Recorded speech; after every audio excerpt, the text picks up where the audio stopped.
Okay, next up is Etkin. I was asking him yesterday during the reception for a nice nugget or snippet about himself, and he proceeded to tell me that he'd worked at Sing Sing, which I guess in this country you call a correctional facility, which always makes me think of Life of Brian and someone being a very naughty boy, but I'm sure that Sing Sing isn't full of just very naughty boys. So I was chatting with him over the reception, and he was talking to me, and he appeared to be an expert on shanks, some prison slang, I guess.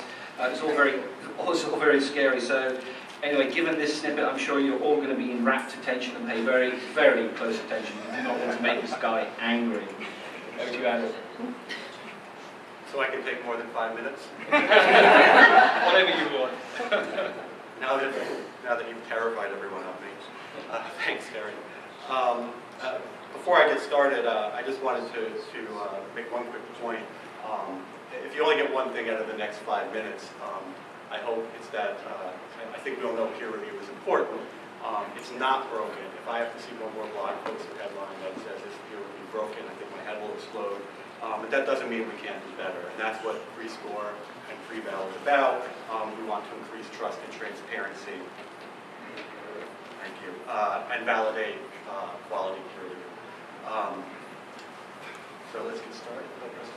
So peer review isn't just one thing, and it can't be assumed. There isn't just one correct approach to peer review, although there are some weaker or non-existent approaches. So journals who do have high-quality standards currently have no way of showing that or getting credit for their work. So these are some high-profile cases you're familiar with that create questions about trust. They feed the boogeyman or the urban myth that peer review is broken, the sky is falling, everybody hates peer review. So how do we give voice to the various legitimate approaches and increase trust and transparency in a way that's convenient, fair, and unbiased? Well, we use standards and filters and tools for this all the time. Energy guides, fuel efficiency, wine ratings, these things are everywhere. We use them all the time. Literally from the time we're born, we're exposed to ratings and evaluations. The APGAR score was created to assess the health of newborn children. And studies show that images of smiling babies make audiences more receptive to a standard message. So at the heart of what we're doing with pre-val and pre-score is our algorithm, which is based on some core beliefs I'll get into. But I want to pause to just say it's important to use the right tool for the job, and the job pre-val and pre-score and the things we're doing is meant to be used for as a validation and support of quality peer review. Again, we can compare the journal market to other industries. When you're looking at a car, you have things that you consider. The same is true for the journal market. Authors, readers, reviewers, librarians all use tools that use new and existing metrics when evaluating. And this is important because, as we heard yesterday, and I'm sure you all know, the journal market is exploding. There are over 28,000 journals, and this is growing. And this huge pool of journals is made up of different access models and different approaches to peer review. So obviously, all of these journals has resulted in more peer-reviewed articles than ever. We heard yesterday, last year, there were about 2 million articles published. So the point is, there's more content than ever, less time to sort through it all. So we need these tools, we need these filters. So these are just a few examples of journals and publishers who work really, really hard at peer review. Of course, there are many, many more. Some of you are sitting in the audience here. Pre-val and pre-score allows publishers of all kinds with different approaches to be more transparent about their peer review process and use that to set them apart. The fact is that the overwhelming majority of those in the scholarly community value peer review. I don't have time to rattle off all of these numbers, but there was one quote in a report which stood out for me. Peer review is the central pillar of trust. And I mentioned core beliefs, so with that in mind, we value an editor-in-chief or an editor who has oversight of the journal. We think journals should be using experienced and knowledgeable reviewers.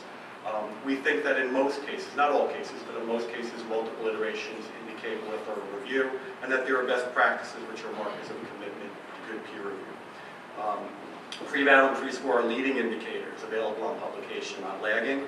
It's the only tool that reflects the intellectual contributions of the editors and reviewers, and it can be tied to other metrics measuring activity after publication. So with that, readers have a new tool they can use to filter out material which has not been properly vetted. Authors, again, have more sources to consider where submitting they can use it. Librarians have another tool they can use when making decisions about spending. And again, journals can give further assurance that they are, in fact, conducting the peer review process which they say. So I mentioned pre-val and pre-score. I just wanted to say I wanted to explain many are too focused on the numbers, and we didn't want to distract from our goal of supporting and validating transparency and peer review, so we created a new tool called Pre-Val. And how it works is actually pretty easy. We export metadata from the peer review system. We then pull in H-index and measurements for those involved in the process. It's analyzed, it's stored, and it can then be passed on and displayed on various journal page displays. This is just one example of how it might work. So here are some screenshots. The idea, again, is to help journals provide more information about the peer review process. If anybody would like to arrange a live online demo, speak to me so we can arrange it. So what we have here is your typical journal online table of contents. I know this is hard to see. We're going to take a closer look on the next slide. But you have everything you would expect. The title, the author, links to the abstract, and obviously links to the article. But when we take a closer look here, what's new is encircled in green here is this link to Pre-Val. Just that appearance of that link lets the user know that this was peer reviewed, and that peer review process was validated by a third-party prescreener. And the user hasn't even had to take any action. It's there. But if they want more information, they can click the link, and this is where a new Pre-Val window opens up, and this is where we can see more information about the peer review process and those best practices I mentioned. Is a journal a member of COPE? Did they screen for plagiarism? How many rounds of review did the article go through? What roles took part in the peer review process? Was, as Phil mentioned yesterday, an editor-in-chief, a statistic letter, things like that. And quickly, I know I'm at the end, but I'll shank you. The journal can also elect to display additional information like the reviewer comments, the reviewer names. That additional information is up to the journal, and that's one of the beauties, I think, of what we're doing, is that we support a variety of approaches to peer review. So I'm finished. We're recruiting journals for our pilot program. If you're interested, if you want to chat, I'd love to hear. Thank you.